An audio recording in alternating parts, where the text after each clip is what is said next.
Thank you for joining us for another week's episode of Help Learning Livestream. My name is Luke TV-Baugh. I'm the sales manager for EClass here at Pathway Innovations.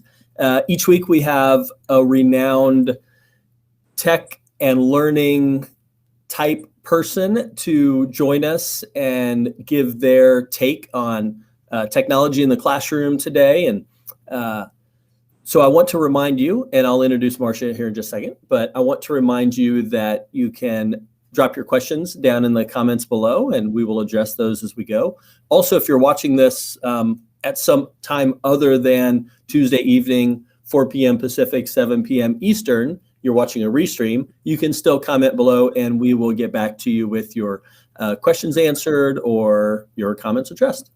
And so this week we have Marcia Kish. Marcia Kish is a well-known leader in the blended learning space. And Marcia, I just want you to go a little deeper into the introduction of yourself and tell about some of the work you do, and then we'll get into some of our questions. Yeah, so my name is Marcia Kish. Thanks, Luke, for the introduction. I'm super excited to be here again. I'm a blended learning expert. For the last 15 years, I have been helping teachers implement blended learning. Way before the pandemic hit, we were actually starting hybrid high schools where kids could come to school or stay at home. And it was a great experience. But now what I do mostly is I travel around helping teachers, administrators, and coaches implement blended learning into the K-12 and higher education sectors. Awesome. Do you have fun doing that? Oh my gosh, it's a blast. I'm ready to get back into the schools. This COVID was really rough this year. I miss traveling. I do too, and I'm excited to get back in the schools and see all my friends at the shows and that sort of thing. So we're in a blended learning or a hybrid learning world these days. How can technology help us to overcome the challenges teachers and students are facing, especially with student engagement? Oh, student engagement is like the number one thing we've been talking about even before the pandemic. A lot of teachers are like, how do we engage students? Then when the pandemic hit, it's like, whoa, now what do we do? We have on-site kids, we have virtual kids. How do we keep them engaged with our lesson? So technology is playing a big role because the technology that we're using is kind of a way to kind of just keep us engaged with the lesson and not just that stale presentation. Like for example, Luke, do you remember when you were in school and the teacher was trying to teach you about, like, let's say the water cycle, and the teacher would turn her back and start writing on the wall going, okay, here's what's going on. Can you see what I'm doing? No. Yes. Oh no, I see what you're not doing.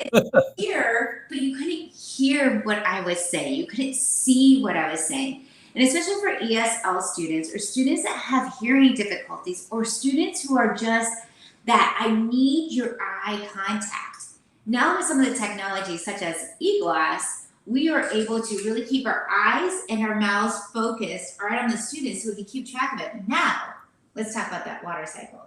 Okay, so here we go. We have the water cycle going, right? The sun is going to heat up the water. Ooh, and changing out colors is always good. And then the heat is going to evaporate up into the clouds. Are your glass lights up?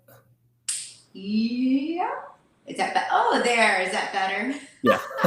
See, I need experts like you to help me. But now, did you see how like I'm able to keep my eyes on you, focus in on what I'm doing, and I never lose that student contact. So guess what's going to happen? The student engagement is going to go up because I'm engaging everybody. So now let's say this hybrid environment that we were talking about, where we have virtual kids and on-site kids, my students can see the photo regardless of any learning environment. So if I'm teaching my on-site kids, it's being projected up to them. If I'm teaching my virtual kids, they're able to see my screen and I'll still keep eye contact with both groups of students at the same time. So technology can just really help with that student engagement. So you're one of the experts helping implement tools like EClass into teachers' methodologies for engaging their classrooms. Have you worked with any teachers directly with EClass yet? So I've actually worked with a couple of people. Like I've worked with an art teacher and I've worked with a couple of coaches. And the EClass is getting filtered out there, and I have schools who bought it over the last couple of months to be ready for next school year. So I have been working with them, and what we've noticed is the moment that the teachers use it as a coach or as a classroom teacher, the level of engagement, kids actually turn their screens on. They start paying attention to what the teachers have to say, where before it was either the ceiling fan or a black screen. So now the kids are like, oh, what are you doing? It's like they're watching a video without watching a video. It's the teacher talking to them. So definitely that student engagement is becoming a big aspect of just, whoa, wait, show me again, do it again. I want to see it. And how specifically does a tool like EClass, and maybe some other tools that come to mind, fit into what you specifically train teachers on around blended learning? Perfect. So the blended learning model, the way that we roll it out is allowing students, I'll do something fun. Allowing students to work at their own pace, place, and path. So when we set this up and we use these three things plus data, it's what we really focus the whole blended learning process around. So in a blended learning environment, the way that we do that is that when we set it up, we actually set it up into like these learning studios. Hang tight here a second. So we set it up in these different learning studios. So there's a small group, and that's with the teacher. This is where EClass comes in. So as a teacher's teaching, like say 4 or 5 kids at a time, the teacher will be sitting around the students, and this teacher can be using EClass just like what I'm doing now, but with that small group.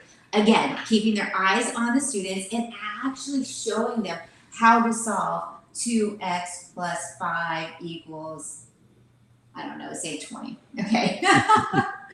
But you get the idea. So the teacher keeps her eyes right there with the kids. So part of what we teach is this small group. Remember that keyword data. That data is being used where the teacher is pulling the kids based off of their ability and what they need to learn. All right, so while the teacher is teaching in that small group, she has independent practice. We call it IP. So that's when students are actually practicing solving those problems, or let's say that they're practicing like just vocabulary words or independent reading. So when the kids are doing that, another group of students are doing digital content. And digital content is where they're learning online. So it's a second teacher. Whatever that teacher is teaching in a small group, they're getting it again in a different way. EClass could come part of this too, because the teacher can make a video, show them how to solve those simple equations or how to find figurative language in a text. And they're going to be watching that video from the teacher. All right, there's one more aspect that we do. And that's called future ready. And what is future ready? That's that creativity, collaboration, communication, and critical thinking. It's the 4 C's. And what we do with those 4 C's is we really think about allowing the students to build creative things that are going along with that figurative language or solving equations. So again, these two are being tied in to what the teacher is teaching. But the key, that student engagement, is that the students are able to work with their own pace, place, and path. So they have these checklists. They have a checklist that goes through and they're like, okay, I want to go work on digital content first. So they pick digital content first. Then, okay, I want to go to independent practice so I can actually practice what I just learned. Remember that teacher is going to be calling back those students. So the students are going to go to that small group. So they might do the small group third and then do future ready fourth. But they get to pick whatever order they want to do it in. And Luke, this is what really drives the instruction, because now EClass can be used to create those videos, can be used to create that small group. And of course, the students are just going to be highly engaged because they take ownership of their learning. I love it. Thanks. That was a great lesson. Can you now give me the test so I can get my continuing education unit? Yes, I can. Okay. I am an adjunct professor. I will send you your certificate. Thank you. Okay, so the education sectors recently, as you know, received almost $280 billion in stimulus funds for education. That breaks down to about $2,500 per student. Now, this isn't a softball setup question. Let's assume that obviously you've talked very highly of EClass. So let's just assume that maybe you think some of the money should be spent on EClass. More broadly speaking, how would you counsel these districts and schools to spend a good chunk of that money to increase student engagement? So there's actually 3 things that we want to think about before we go into going and buying any equipment. Number 1, we got to think about how easy is it? Is it easy to set up? Is it easy to use? Is it easy for the students to actually pay attention to what it is? If a software or a product or a website is clunky, chances are the teachers won't use it. So it's money that is wasted. So we really want to think about the ease and use of that technology first and foremost.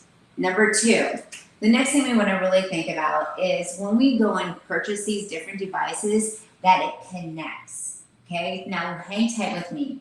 We want to make sure that it connects to the standards. We want to make sure that the technology is not driving the instruction, but the instruction is driving the technology. So meaning that we want it to fit with what we do in the classroom. So we got to make sure that whatever we're teaching, that it works. A lot of schools go with this big giant mistake. They want one program and they want that one program to hit K-12. I'm going to tell you, there's very few programs out there that a kindergarten can use and a senior in high school. So my suggestion is to really think about what is it you're teaching. Find devices and websites that align to the curriculum. And number 3, the biggest thing is that you said it from the very beginning is that student engagement. So we got to have some type of a game that goes along with it.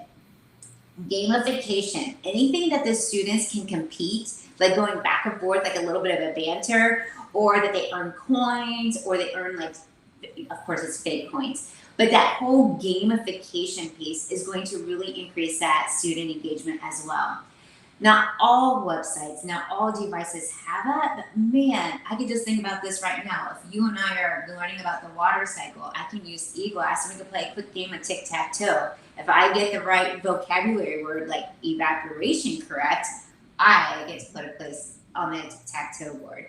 So, there's always some ways that you can use devices to gamify as well. But really those websites, when schools go out there to try to find things, make sure that there's something back behind it that's going to be giving them the gamification and that data. Precipitation. I'm pretty competitive, and I get the next. I want the middle square. Got it. You got it. It's all good. I can't believe you didn't take the middle square. Well, that's because I play differently. My strategy is different. That's true. And I'm sure I would lose. So that's some great strategy, and district leaders, school leaders watching, I'm sure they'll appreciate that. And final question, for that teacher who has the dirt under their fingernails, sometimes the tear-streaked cheeks, what is that one main piece of advice you would give them if they're struggling with student engagement and they're really trying to incorporate blended learning into their classroom? Start small. You can't take a big giant apple and eat the whole thing at one time. So take a small bite.